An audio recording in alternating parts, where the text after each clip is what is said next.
그런데 또 하나 어제 경선 발표 중에 마지막 관전 포인트가 하나 있었습니다. 바로 안산. 친문 전해철과 친명 양문석의 대결. 결과는 이랬습니다.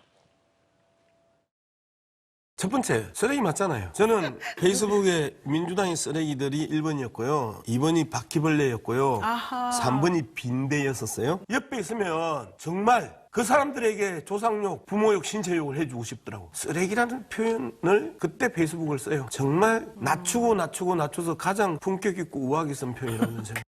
양문석 후보의 경우는 소위 말해서 헤이트 스피치, 혐오 발언 이런 것에 해당되지 않느냐 하는 것이 제기되기도 했습니다. 그 정도가 경선에서 탈락시켜야 할 정도로 심각하지 않다는 결론이 나서 양자 경선으로 정리를 했습니다.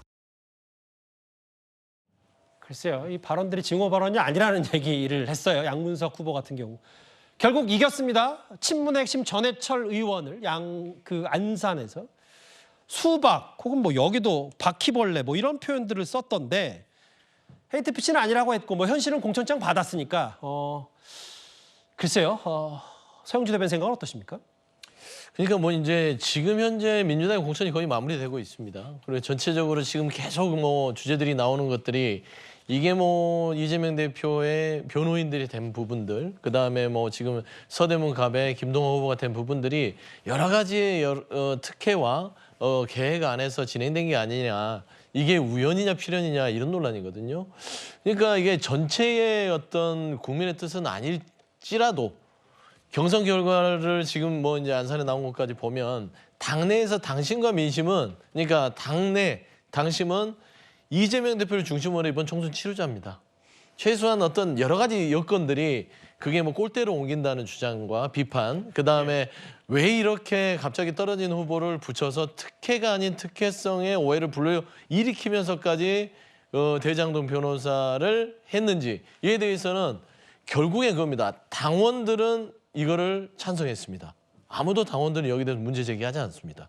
다만 이제는 결과로 얘기할 때입니다. 이 공천의 과정들이 불공정했는지 공정하지 않았는지는 과연 국민들이 봤을 때 이 공천이 불공정했다면 이 중도층이 표를 안 주는 거예요. 예선은 친명으로 치렀으면 본선이 중요하겠죠. 그렇죠. 그러면. 이제 본선이 과연 그게 정말 국민 눈에 부합했는지는 저는 결과를 나오고 나서 다시 한번 되돌아볼 수밖에 없다라고 좀 말씀드릴 수밖에 없습니다. 그 정봉주 후보에게 패한 박용진 현역 의원이 동아일보 인터뷰에서 이런 얘기를 했습니다.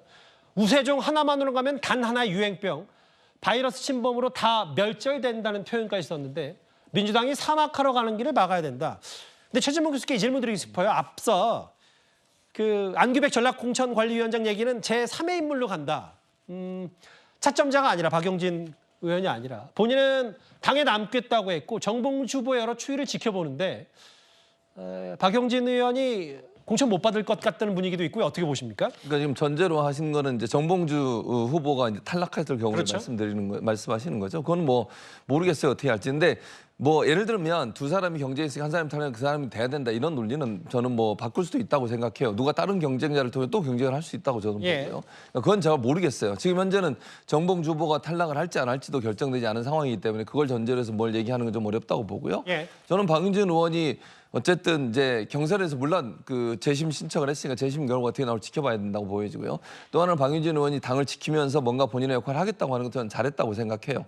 그리고 뭐 우려를 표명하는 것도 충분히 저는 민주당 내에서 그 부분에 대해서 검토도 필요하다고 생각합니다. 그러니까 중요한 건 박용진 의원이 그렇게 당에 남아서 뭔가 쓴소리도 하면서 변화를 추동해내려는 의지를 갖고 있다는 점에서 저는 잘한 일이라고 생각을 하고요. 이런 부분들이 이제 당의 건전한 비판 세력으로서 남아서 물론 뭐 의원을 할 수 있을지 안 할지 모르겠어요, 지금. 다만 의원을 못한다 하더라도 충분히 저는 박용진 의원이 그런 역할을 할 수 있을 거라고 생각해요. 뭐 당내에서 입지가 없는 것도 아니고 그분이 갖고 있는 역할을 할 수 있는 부분이기 때문에 그런 역할을 잘 해주시길 바랍니다. 아무래도 정봉주 후보의 막말 논란이 불거지면 식지 않으면 않을수록 또 박용진 의원에 대한 언급도 동시에 나올 테니까요. 알겠습니다. 짧게만 만나봤습니다. 그럼 지금까지 들은 여러분들의 목소리를 만나볼 차례입니다. 첫 번째 댓글입니다. 입조심해달라 의원들 하셨고요. 예, 맞습니다. 우리 아이들 미래가 암울합니다. 맞습니다. 참 걱정이 되네요. 사과도 타이밍이 중요한데 그걸 좀 놓친 것 같다는 표현 하신 것 같고요.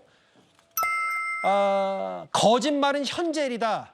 사과했다고 했는데 당사자들 부인하고 있으니까 책임져라라고 하셨습니다. 마지막 보겠습니다. 살만 해도 유권자가 투표는 해야지 왜 싫어하는 건가요? 이재명 대표 현장 주세 비판한 목소리까지 댓글 5개 모두 감사드립니다.